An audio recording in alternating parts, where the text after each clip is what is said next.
Rather lads, welcome back to the Cossy Arsenal podcast. My name is Cossy. Welcome back to a brand new video. This is the latest Arsenal news and transfer news as well. August is a big month for Arsenal in a lot of things. In signings, the transfer market ends this month, but also the Premier League season starts and begins this month. And you know, we already have a very difficult start to the Premier League season. In this video, we dive into what we expect of Arsenal, what's going to happen in terms of transfers, and a little bit of other things that could happen around the month, including our preseason, including a few of our games that will come during the beginning of the Premier League. Hit the like button, subscribe to the channel as well. We've started off very well and very strongly by agreeing a 30 million deal for Mikel Merino, but most sources are saying that Arsenal are not really done yet. They are still looking to sign more players. They're still looking to get more deals done, and that's why I'm saying we are going to see a couple of big deals this month. We're going to see a couple of bigger players coming in.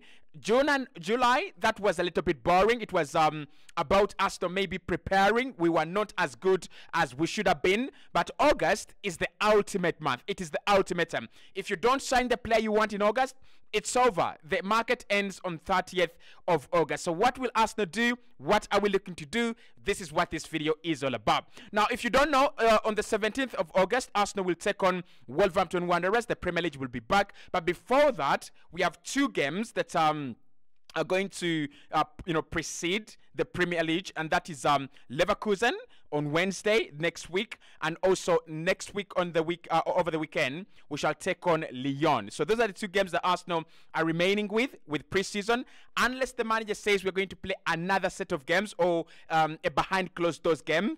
This is what we understand, that Arsenal are remaining with two games for preseason, and then on the 17th of August this month, Arsenal will start their Premier League campaign. But in terms of signing players, it's where it's very interesting.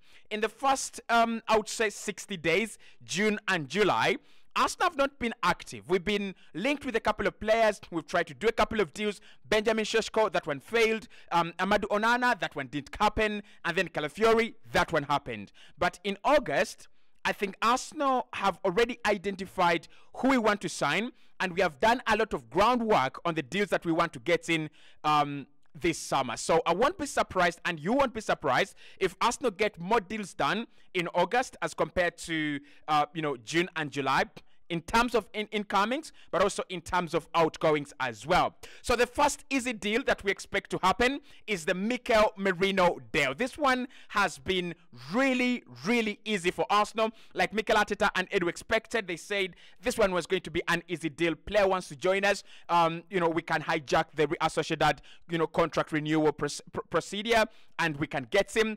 And yes, we have done that. On the first day of August, Arsenal agreed a 30 million deal with Real Sociedad verbally to sign the player. A couple of things are still pending. I've been told by I've been looking at Matt Moreto's post, and he was saying that one of the things that are missing is the structure. They're still discussing the structure. It is not a problem, but after agreeing the fee, they're now trying to agree on a structure. How much do Arsenal pay up front? How much do Arsenal pay in bonuses? How much is going to be in add-ons and things like that? As far as I understand, Real Sociedad are already looking for replacement for the player, and Barcelona have agreed a deal to sign Dani Olmo. So you can see that the Mikel Merino deal is basically done, is basically off. So what we expect this month is Arsenal to put him on medicals. We expect Arsenal to announce him as quickly as possible, and probably we could see him in some of our preseason games. I would love to see him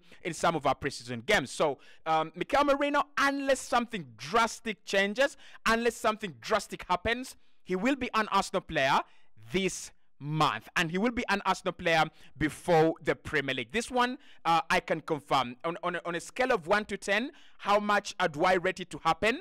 I think this one is a 9 out of 10 now, guys. Remember when I talked about him and I said he was like a 7? 6 out of 10, 7? This one is now a 9 out of 10. Personal terms in place, contract until 2028. That's a 4-year deal. Fee agreed verbally. So unless another club comes in and they give a better proposal to Merino and he accepts it, and they also give a better proposal to Real Sociedad and they accept it, unless something like that happens, which I don't see happening, Mikel Merino is going to be an Arsenal player in August. But that is not all. In August as well, because the window ends in this month, so in the next 29 days or next 30 days, we expect Arsenal to sign Victor Gyökeres. And this is the deal that, of course, I've been talking about for whole summer, and reports have not gone away. Interest has not gone away. The interest from Arsenal into Victor Gyökeres has not diminished a little bit. And now that Osimhen is going to Chelsea, it looks like Arsenal don't have any other options regarding a striker. It's either Gyökeres or no one else. Now, I've not had any reports saying that Arsenal will opt for no one else, but I've seen reports saying that Arsenal could go for a winger and a striker, or if they cannot get a striker, then they can get one of them. They could get a winger only, or they could get a striker only as well. But Victor Gyökeres, this is his time. If Arsenal genuinely are going to sign him, if Arsenal are going to bring him in at the Emirates Stadium, this is the month where we see the deal get done. Now, of course, it's not going to be an easy one. We'll talk about Eddie as well. But like I said, and I've always said, it depends on Eddie Nketiah.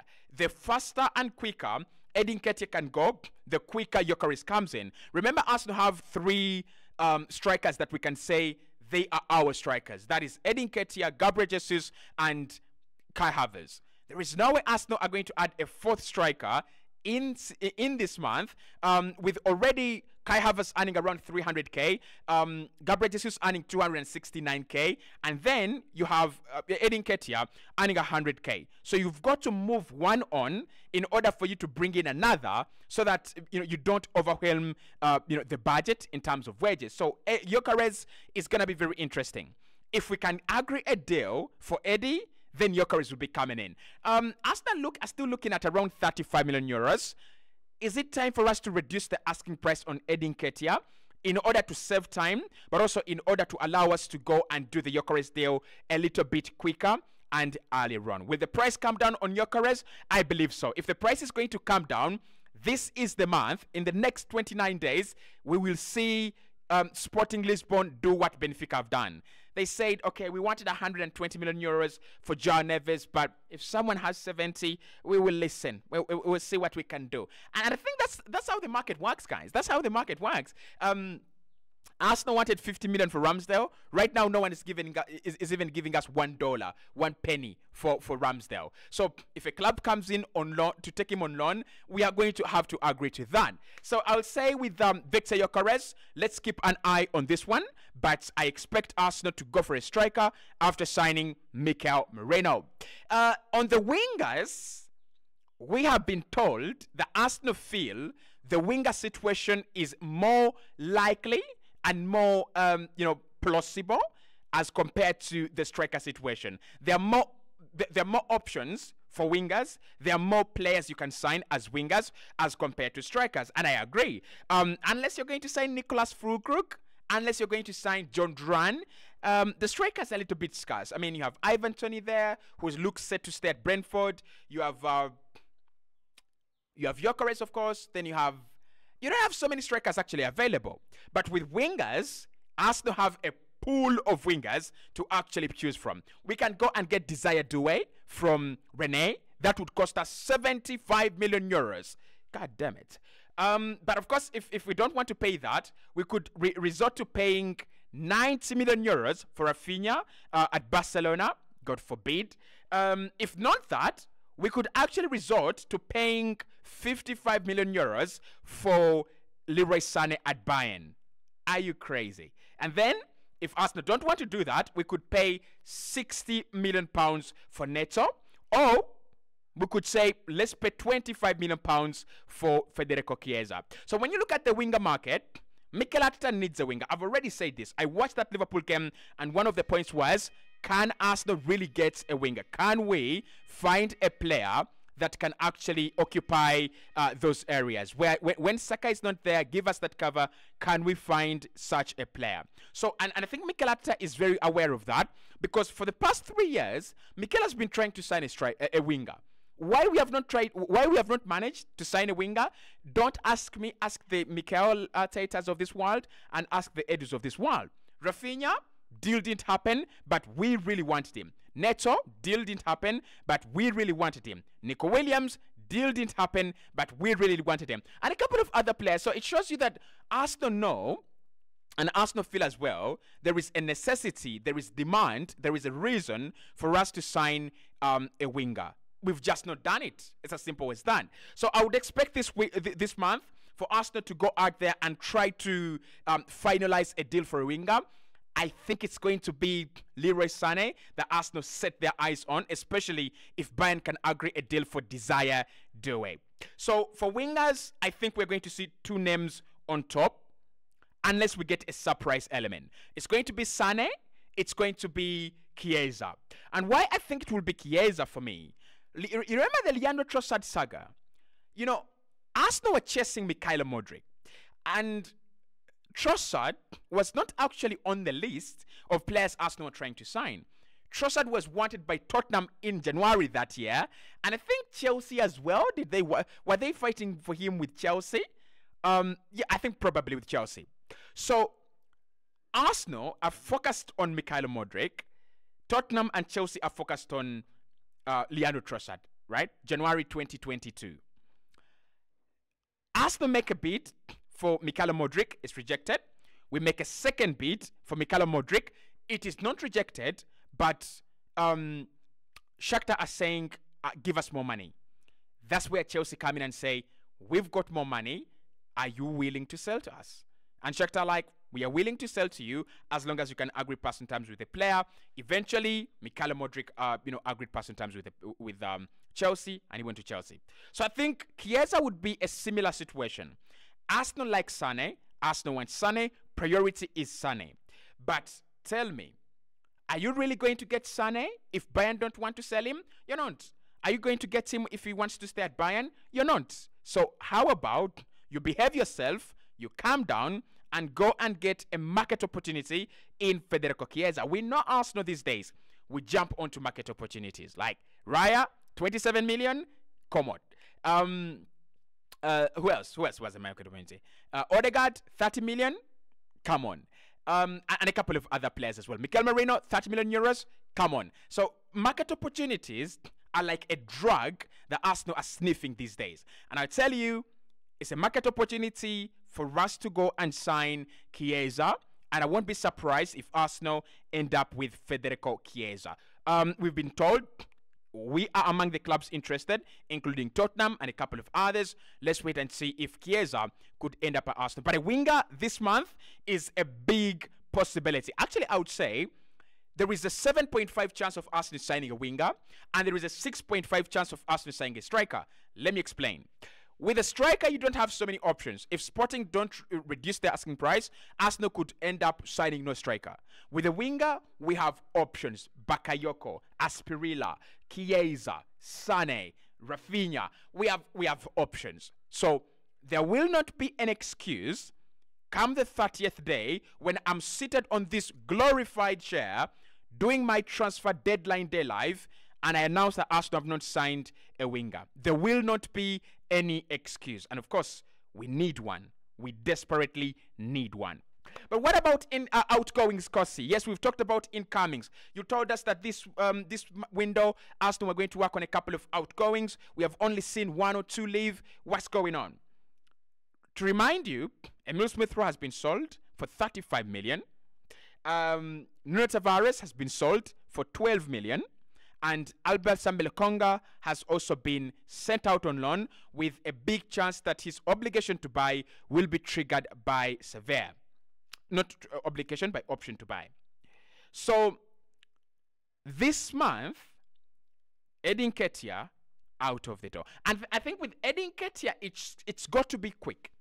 It's got to be quick. You know, one thing you've noticed, and I've noticed as well, Mikel is not playing Nketiah as frequently as he would have done if Eddie was not leaving. So I think there is that element of we don't want to play him a lot. We don't have to tire him. We don't want to risk an injury because Eddie is definitely leaving. 100%. So this month, Eddie Nketiah should be able to pack up his bags. You have this small Vaseline. I don't know what it's called. Like, yeah. If put it in his bag, and then leave. The other player that is expected to leave, of course, with Nketiah, his deal determines the Gyökeres deal. It determines how quick we can get Gyökeres, how much we'll get we'll pay for Gyökeres, and a lot. If Arsenal can get like 20 million, probably we can add another 30 million and go fetch Gyökeres. Ramsdale, we expect him to leave this summer, and we expect the likes of Juan Garcia or Dan Bentley to join Arsenal this month. We also expect Chris Nelson to leave Arsenal this month as well. So in terms of outgoings, we might not see a big shocker. I don't think we're going to see a big shocker like Partey leave or Kivio. Kivio will leave. Oh, Kivio will leave. So I think in terms of outgoings, Kivio's future will be sorted. Chris Nelson's future will be sorted. Nketiah's future will be sorted. And Ramsdale's future will be sorted. Around 4 players to leave, and then around 2 or 3 players to come in. That is not bad business. That won't be bad business. So let's wait and see how everything is going down.